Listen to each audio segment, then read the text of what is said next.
Welcome warriors once again to the worst fighting game, the Endless Kumite, where I pit the dregs of the button bashing genre against our current reigning champion. Expect no, don't you do it, don't, okay? Expect no mercy. All right, good, cool. Anyway, this week, I have seen the amateur and it is you! Last time, we tried throwing a tag team consisting of both the PlayStation and N64 at our champ, and yeah, it really didn't work out. So, if we're gonna have any hope of dethroning a painfully programmed piece of PC piffle, well, we'll just have to fight fire with fire. Enter Xenophage, Alien Bloodsport, a 1995 stinker that I'm sure some of you are familiar with. The question is, though, with its ugly as sin characters, insane gameplay, and poor reputation be enough to topple our presiding king of the crap? Well, we won't know for sure until we get it in the ring! Any old-school PC gamer worth their salt knows the name Apogee. I mean, in the early to mid-90s, whenever this logo booted up,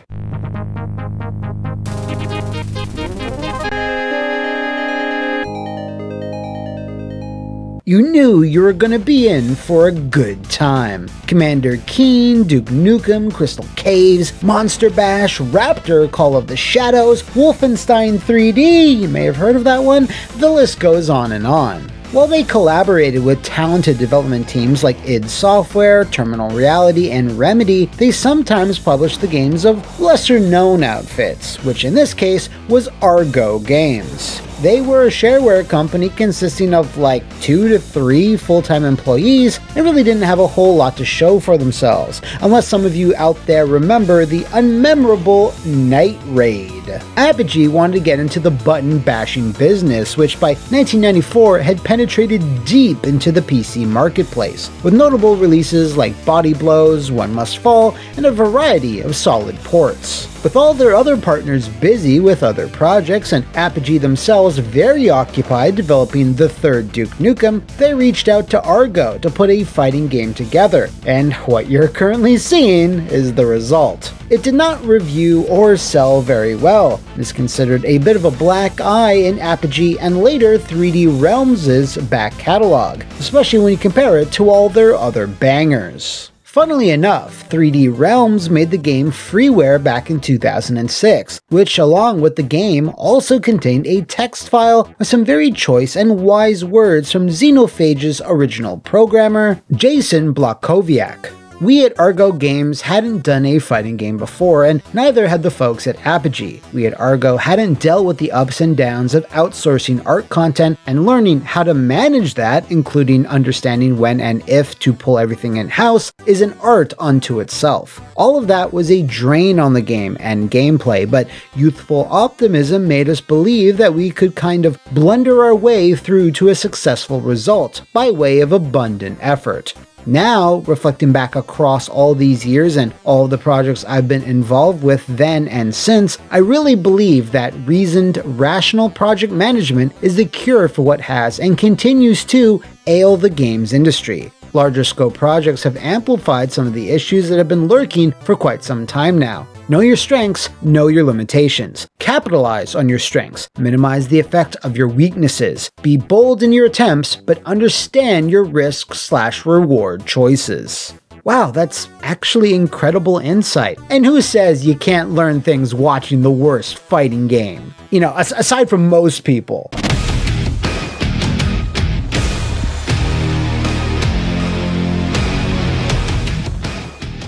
2D PC games in the early to mid-90s looked a bit different from what you saw on console, due to the power of the mighty VGA display standard. The way things scrolled, the speed, there was a lot of variation between the hundreds of different games and the various PC configurations they would need to run on. And as we can see, Xenophage had a distinct visual style. Things kick off with a bizarre little intro that starts with default male 02 chopping wood in front of his lovely cabin before an evil face in a TV tells him he's now competing in a fighting tournament to the death with various extraterrestrial beings. And if he loses, the entire human race will be denied the right to procreate. Damn, a lot of pressure on your shoulders there, buddy.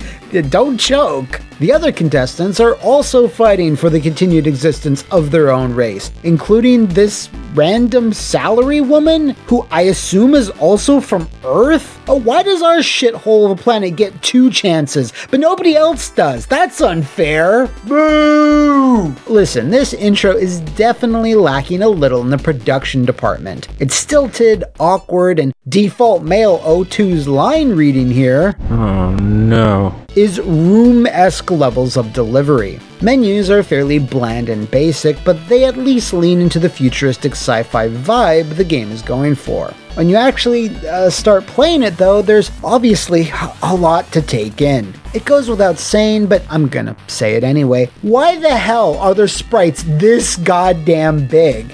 Don't get me wrong, it's technically impressive, but they take up so much screen real estate, it's hard to react to things and attack accordingly. There's also going to be plenty you'll have to react to. All of these freakish fighters have a bizarre repertoire of moves and powers. We have a toad, worm, squid, mouth, bat, spike, and then the 2 lame humans, Nick and Selena. Then there's also the 3 bosses, Parasite, the Champion, and the Grand Champion. How did they decide that? Now, all of these names are, you know, devoid of any creativity, and as you can see, the characters they represent look even worse. While the game is extremely colorful and vibrant, and a few members of the roster like Spike or Bat look like something out of Barlow's Guide to Extraterrestrials, which is neat, there's some others that I have to take some time out to specifically shit on.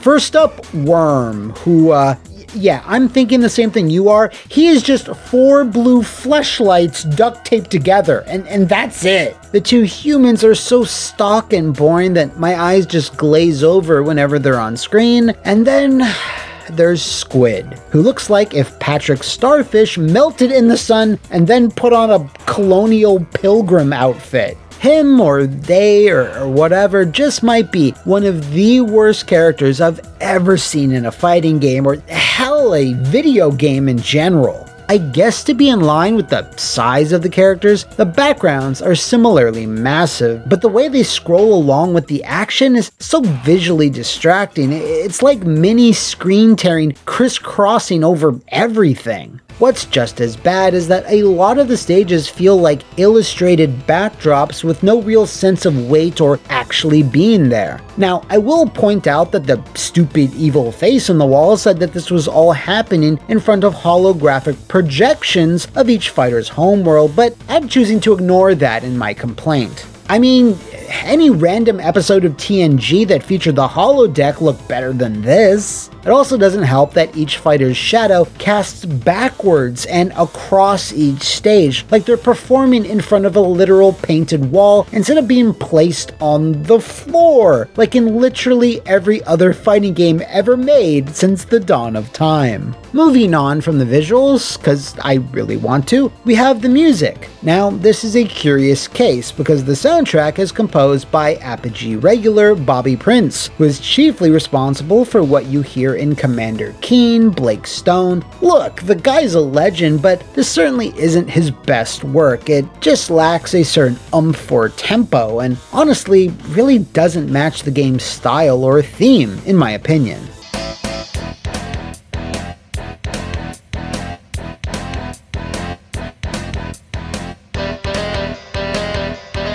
I, of course, can't move on from this section without letting you know if Xenophage contains endings for each character, the most fundamental building block to any fighting game experience. And it does. Now, they are all mostly a brief paragraph voiced by the announcer and a quick 2-second animated snippet, so while it is the bare minimum, it is nice to have. You know what about Xenophage is not nice to have?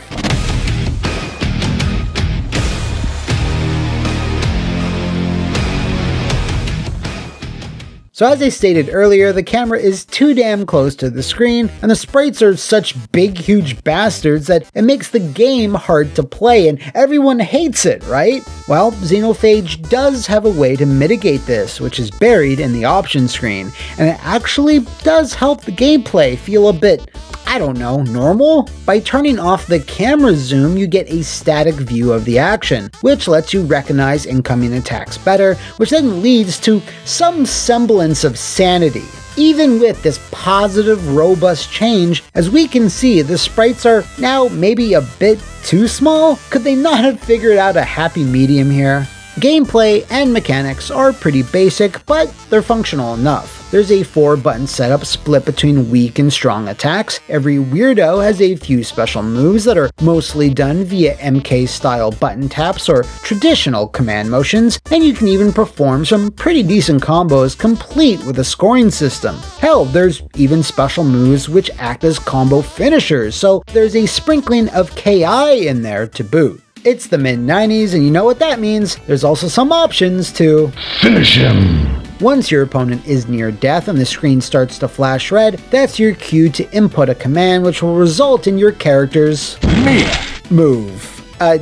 Yeah, that's what you're calling it? Meat? Oh, okay, you do you. You can then add insult to injury by inputting a second command which will trigger a flambe move, which fries your alien foe to a nice crisp. None of these fatals are super unique or memorable, but they work, and the sheer amount of pixelated blood flying through the air is fairly satisfying. For all its faults, Xenophage is indeed a very squishy game. The only other thing of note in terms of mechanics is the resurrection move. Once you've been defeated, if you start churning butter on your movement controls in a clockwise direction, it shocks your character back to life with a bit more health. Again, very similar to KI. You can actually do this as many times as you want in a given match as long as you're quick enough. You can also turn this feature off, which is a very good thing. Gonna be honest, while Xenophage doesn't make a good first impression, there's nothing super egregious or really dumb about the systems in place, with their biggest fault being that they're all pretty milquetoast, with nothing really setting them apart.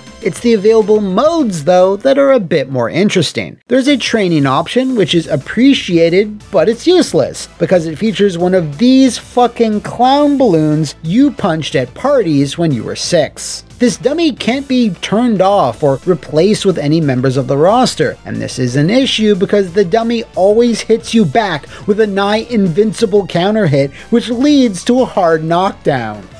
He's in my head! So fuck the training, and let's talk about the free play option. This is essentially versus mode, but it's actually a good deal more than that, as it lets you customize a bunch of match options like turning off specials or throws, auto-blocking, and even letting you fiddle with stats. You can also fight against the CPU and assign them as any member of the cast, even the bosses, if you unlock them with a code. Speaking of codes, there's actually quite a few. You can mess with the gravity of the jumps, increase the blood even further beyond the normal threshold, and make it stain the ground, an option which I assume blew up many a rig in 1995. Finally, there's the big purple elephant, or rather thunder lizard, in the room. If you input a code, you can fight tooth and claw against Blarney, a biting satire on a friendly dinosaur's exploding popularity / infamy in the mid-90s.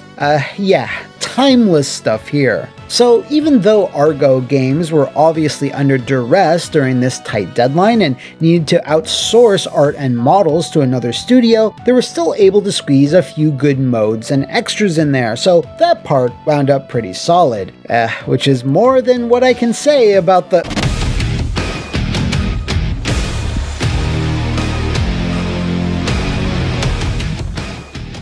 Moving characters around in Xenophage is not good. Everything has this slippery, haphazard feel to it, and if it wasn't obvious from all the footage, the jumping is all fucked up. Regardless if they're a weird four-legged frog thing or a lady in a dress, everyone can leap like 80 feet in the air and in an instant, making it really hard to react to, and it's just absolute bollocks. Jumping is such a fundamental thing to a fighter, and to get it wrong, combined with wonky horizontal movement, well, it brings Xenophage down several notches. Special moves are much the same, as each character has at least one insane technique that's so fast or busted or weird, it only furthers the problem, and that's all I got to say about that. If you now like me to identify the two main problems that plague this alien Bloodsport, they are absolutely the way the game controls, and absolutely the characters you control. Which is a shame, because this has a cool name, a